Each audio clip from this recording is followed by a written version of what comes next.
Hello, బాగున్నారా? ఈరోజు నేను పండు మిర్చి పచ్చడి చేస్తున్నాను అనమాట. ఇది నిలవ పచ్చడి అయితే కాదు, ఎప్పటికప్పుడు చేసుకునే పచ్చడి. ఇది చూడగానే పండు మిర్చిని చూడగానే చూసారా ఎంత బాగున్నాయో, మంచిగా రెడ్డిష్గా. ఇవి చూడగానే ఇట్లా అనుకొని ఇట్లా చేస్తే బాగుంటుందనేసి చేస్తున్నాను అనమాట. మంచిగా ముందు వాష్ చేసేసుకొని ఆ తర్వాత తుడిచేసి వీటిని ఏం చేస్తున్నానంటే, మనం డైరెక్ట్గా దంచితే పెద్ద పెద్దగా ఉన్నాయి కాబట్టి చిన్న చిన్న ముక్కలు కట్ చేసేసుకుంటున్నాను. కట్ చేసుకొని అంటే కొంచెం కొసలు కొంచెం పాడైనవి కొంచెం తీసేసాను అనమాట. అలా మంచిగా ఇట్లా కట్ చేసేసుకొని ఆ తర్వాత దీంట్లో కల్లుప్పు, ఒక కొంచెం చింతపండు వేసి మంచిగా దంచేసాను అనమాట. ఇది చాలా టేస్ట్గా ఉంటుంది. మనకు చూసిన ఎగ్జైట్మెంట్లో ఏదైనా చేసేద్దామంటే ఇది కనీసం 1 డే అయితేనే కదా బాగుంటుంది. కానీ ఇలా అయితే అప్పటికప్పుడే చేసుకొని తింటేనే బాగుంటుందన్నమాట. అందుకని ఇలా రోట్లో కానీ లేకపోతే మిక్సీలో అయితే కచ్చా పచ్చా వేసుకొని పోపు వేసుకొని తింటే చాలా బాగుంటుంది. నేనైతే ఇలా రోల్ ఉంది కదా ట్రై చేస్తున్నాను, కానీ నా వల్ల అయితే కాలేదు. ఫుల్గా దంచలేకపోయాను, బాగా మెదగలేదన్నమాట. అంటే అస్సలు మెదగట్లేదు. అది మంచిగా మెరుస్తున్నాయి కదా స్కిన్ అంతా, అది అస్సలు నలగట్లేదు. నా బలం అయితే సరిపోవట్లేదు. ఈరోజు అలాగే చేశానన్నమాట. ఆ తర్వాత ఒక ట్రిప్ అయితే మిక్సీలో వేసి ఆ తర్వాతే వాడాను. నేనైతే దంచలేకపోయాను. చూసారా, అలా దంచేసాను. కొంచెం మెదిగి వచ్చానమాట. ఆ తర్వాత కొంచెం చింతపండు, ఎంత అంటే చాలా తక్కువ, చిన్న నిమ్మకాయ అంత, ఇంకా చిన్నదంతా. ఎందుకంటే మనం 10 కాయలు తీసుకున్నాము. దానికి చింతపండు క్వాంటిటీ ఎక్కువైందంటే కారం ఇది అవ్వదనమాట. ఇంత చూసారా, చిటికెడు. ఎందుకంటే పులుపు మనకు తగిలినట్టే ఉండాలి, కారం తెలియాలన్నమాట. పండుమిర్చి కారం మనం మిరపకాయ పచ్చడి అనేటట్టు తెలియాలి. తొక్కు, పండుమిరపకాయ తొక్కు అంటారు, అట్లా అన్నమాట. ఓన్లీ పండుమిర్చి ఉప్పు వేసి మంచిగా దంచేసి, కొంచెం జీలకర్ర కూడా దంచేసి, ఇంకా వెల్లుల్లిపాయ వేసేవాళ్ళు వెల్లుల్లిపాయ వేసేసుకోవచ్చు. నేనైతే వెల్లుల్లిపాయ వేయను కాబట్టి ఉల్లిపాయ దంచేసి పోపు వేస్తున్నాను. పోపు కూడా అక్కర్లేదు, ఓన్లీ ఇలా దంచేసి అన్నంలో కలుపుకొని తిని, అన్నంలో కొంచెం ఆయిల్ వేసుకొని కలుపుకున్నాం అంటే సూపర్ ఉంటుంది. నేనైతే ఈరోజు ఏంటంటే దీనికి పోపు కూడా వేస్తున్నాను. అంతే మెరిగిందన్నమాట. ఇంతసేపు అరగంట సేపు దంచితే ఇప్పుడు నేను ఒక ఆనియన్ కట్ చేసి వేస్తున్నాను. యాక్చువల్గా ఆనియన్ అలాగే వేసేసి దంచేసేయచ్చు, కానీ నేను ముక్కలు చేసి దంచుతున్నాను అన్నమాట.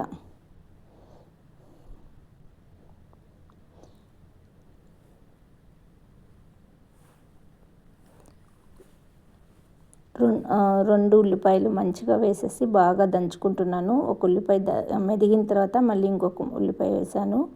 ఇవి 10 పండుమిర్చి అన్నమాట. చాలా పెద్దగా ఉన్నాయి కాబట్టి మాకు 2 డేస్, ఫుల్గా 2 డేస్ వచ్చింది. చాలా టేస్టీగా ఉందన్నమాట. ఇప్పుడు ఎక్కడ పడితే అక్కడ పండుమిర్చి, ఉసిరికాయలు, చింతకాయలు అన్నీ దొరుకుతున్నాయి కదా. ఒక 1/2 కేజీనో అట్లా తీసుకొని వచ్చి పెట్టుకుంటే బాగుంటుందన్నమాట. ఇదైతే డైలీ వేర్ పచ్చడి, ఫ్రిడ్జ్లో కంపల్సరీ పెట్టుకోవాలి. ఎందుకంటే మనం ఉల్లిపాయ వేస్తున్నాం కదా, తొందరగా పాడవుతుంది. ఇది యాక్చువల్గా దోశలు వేసుకున్నప్పుడు ఈ పచ్చడిని దోశ మీద అలా స్ప్రెడ్ చేసేసి ఆయిల్ దండిగా వేసేసి, అంటే ఆయిల్ తినేవాళ్ళు ఆయిల్, నెయ్యి దోశ తినేవాళ్ళు నెయ్యి వేసి మంచిగా తిన్నారంటే, దాంట్లో ఆలు కర్రీ పెట్టుకొని తిన్నారంటే సూపర్ ఉంటుందన్నమాట మసాలా దోశ. కానీ ఈ పచ్చడి పెట్టుకోవాలి, అప్పుడే బాగుంటుంది. ఎర్రకారం కానీ ఇన్స్టెంట్గా చేసే ఎర్రకారం వేరు, ఈ పండుమిర్చి కారం వేరు. ఇది మిర్చి ఘాటు ఉంటుంది, ఆ ఫ్లేవర్ కూడా బాగుంటుందన్నమాట ఎప్పటికప్పుడు తినేటప్పుడు.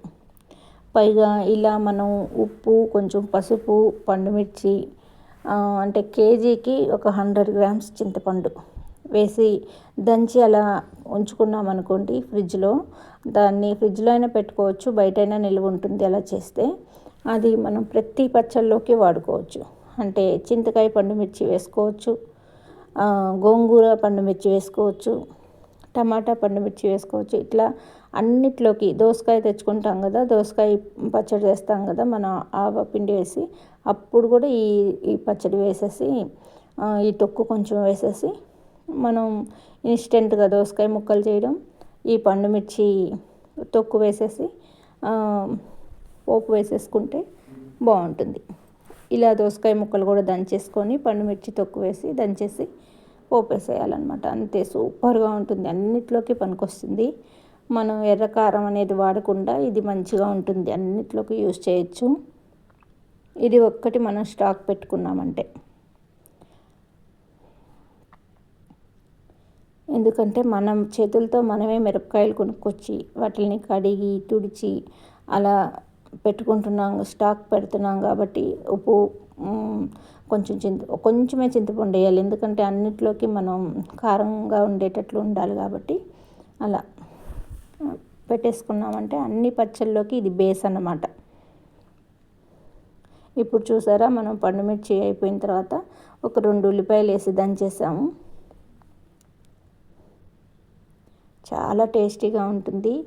ఇది అప్పటికప్పుడు చేసుకొని వేడివేడి అన్నంలో నెయ్యి వేసుకునే వాళ్ళు నెయ్యి, లేకపోతే నూనె వేసుకునే వాళ్ళు నూనె వేసేసుకొని తినేస్తే సూపర్ ఉంటుంది. దీనికి వేరే పోపు వేయక్కర్లేదు, ఇట్లాగే చేయాలన్నమాట.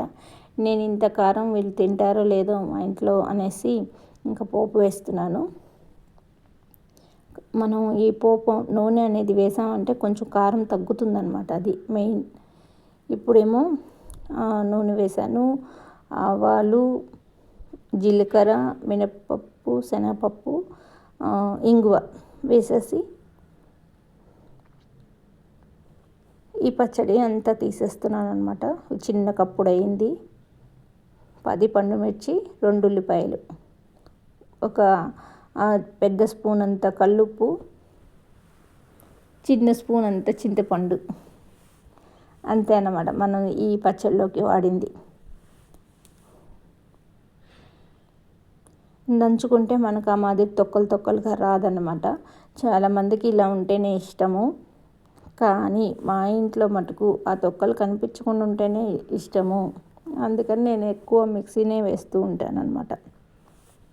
కాకపోతే మరీ మెత్తగా కాకుండా చూసుకుంటే బాగుంటుంది.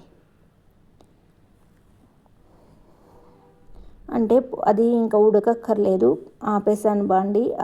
ఆ బాండీలో ఇలా మంచిగా మిక్స్ చేసేసి కప్పులోకి తీసేస్తే సరిపోతుంది. పెరుగన్నంలో కూడా చాలా బాగుంటుందన్నమాట.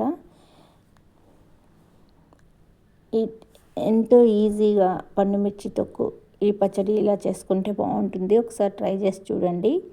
ఈ వీడియో మీకు నచ్చినట్లయితే లైక్ చేయండి, షేర్ చేయండి, సబ్స్క్రైబ్ చేయండి. థ్యాంక్ యూ అండి.